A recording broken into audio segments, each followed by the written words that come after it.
Assalamualaikum warahmatullahi wabarakatuh. Selamat datang dan terima kasih untuk kehadiran teman-teman semuanya pada pertemuan mata kuliah evaluasi dan tata guna lahan. Pada pertemuan kali ini kita akan mencoba untuk mengenal dan membaca yang namanya adalah peta. Dan masih bersama saya Tangguh Prakoso. Sebelum kita masuk lebih dalam, kita harus mengenali dulu apa yang dimaksud dengan peta. Karena seringkali kita menyebut peta adalah atlas. Tapi tunggu dulu, apakah benar yang dimaksud dengan peta itu adalah atlas?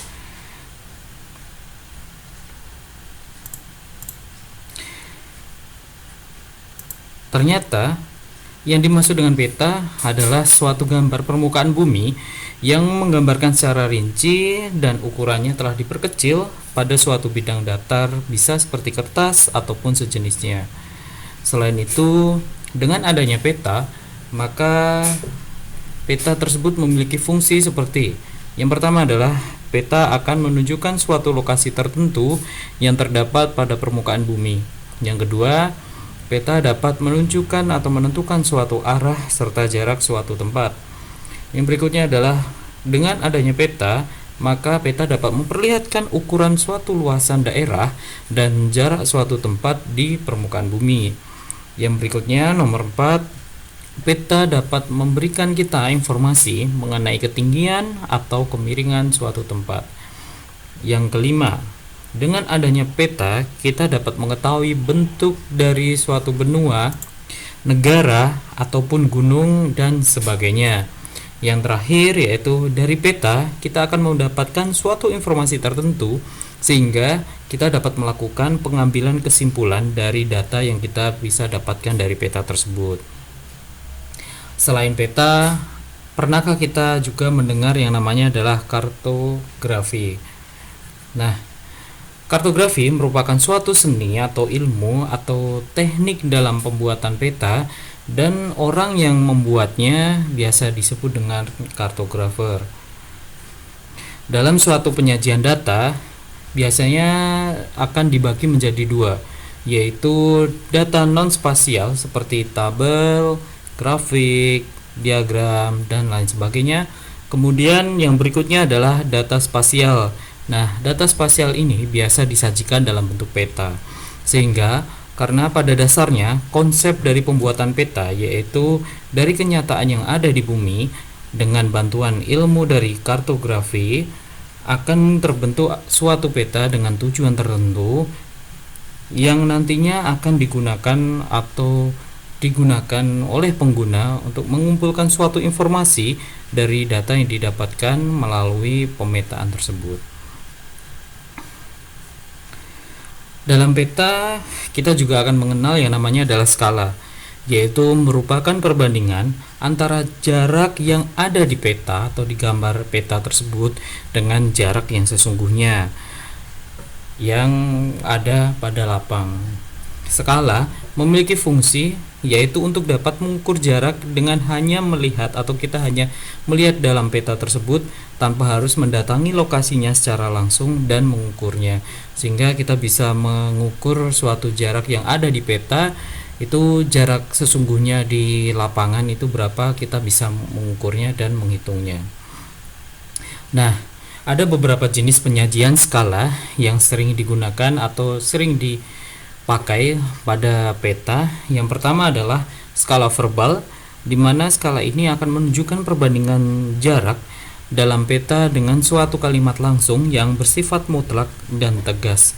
Nah, di sini contohnya bisa kita baca di PowerPoint bahwasanya bila suatu peta dituliskan dengan skala 1 cm untuk 1 km, berarti untuk setiap jarak 1 cm yang ada dalam peta, maka itu setara dengan 1 km jarak pada sesungguhnya. Nah, umpamanya dalam peta kota A dengan kota B itu berjarak 5 cm, maka untuk jarak sesungguhnya kota A dan kota B yaitu adalah 5 km, dan akan menyesuaikan berapa sentinya, maka akan dikalikan 1 km tersebut.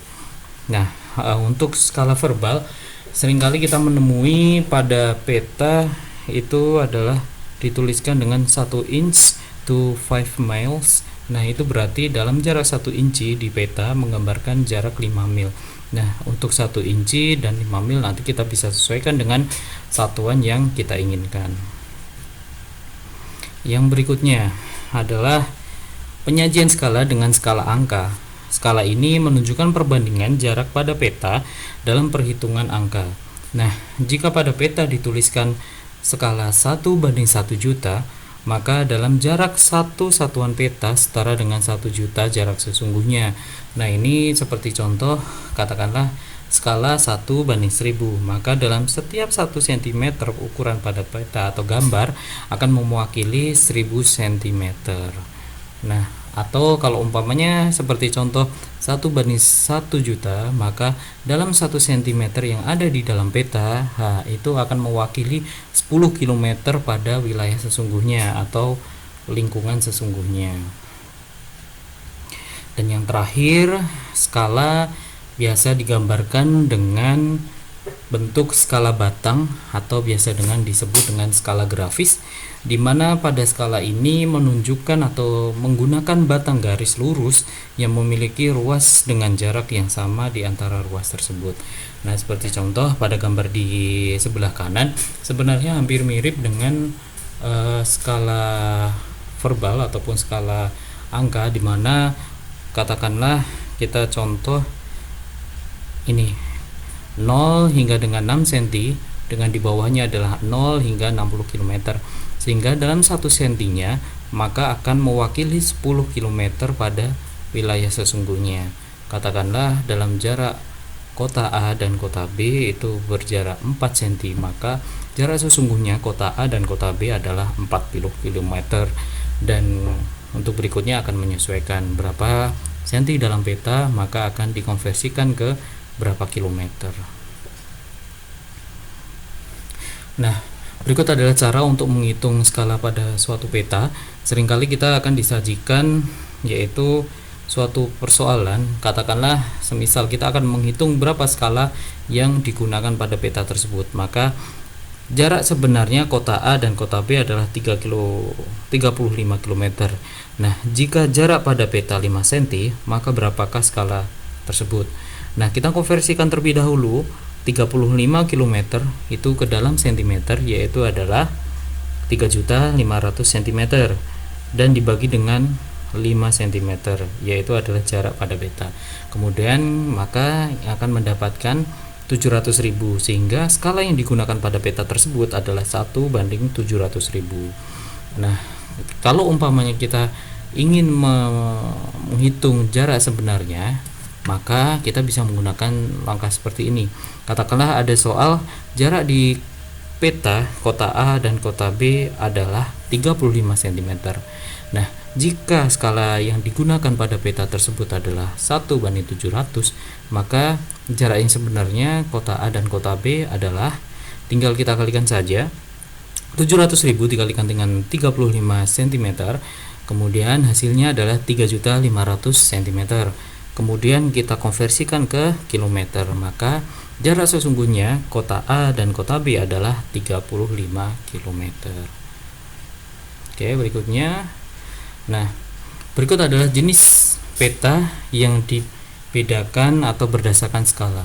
Nah, terdapat 5 jenis peta yang dibedakan berdasarkan ukuran skalanya. Di sini ada peta teknik atau kadaster, peta berskala besar, berskala medium, berskala kecil, dan berskala geografis.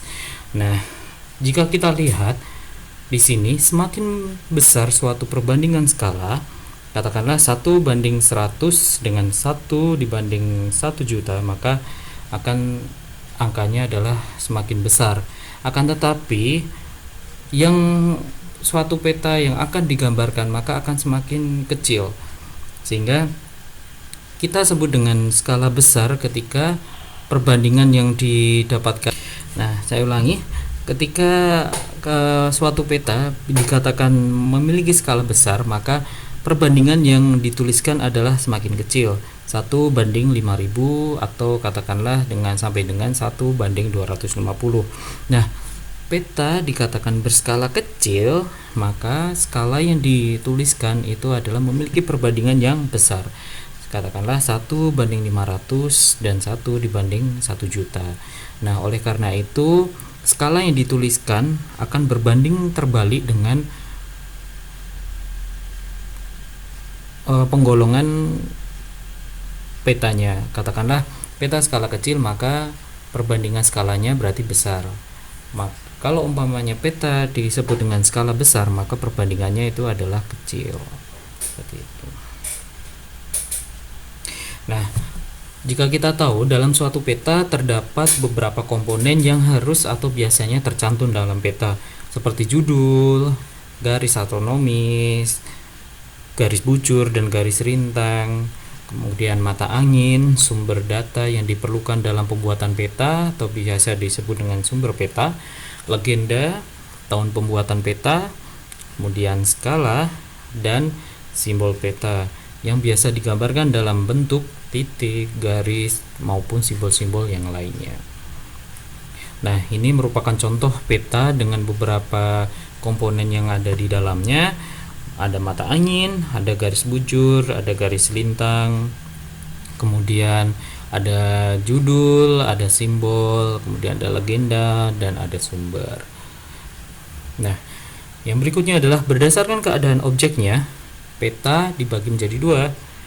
Nah, ini berdasarkan objeknya ya.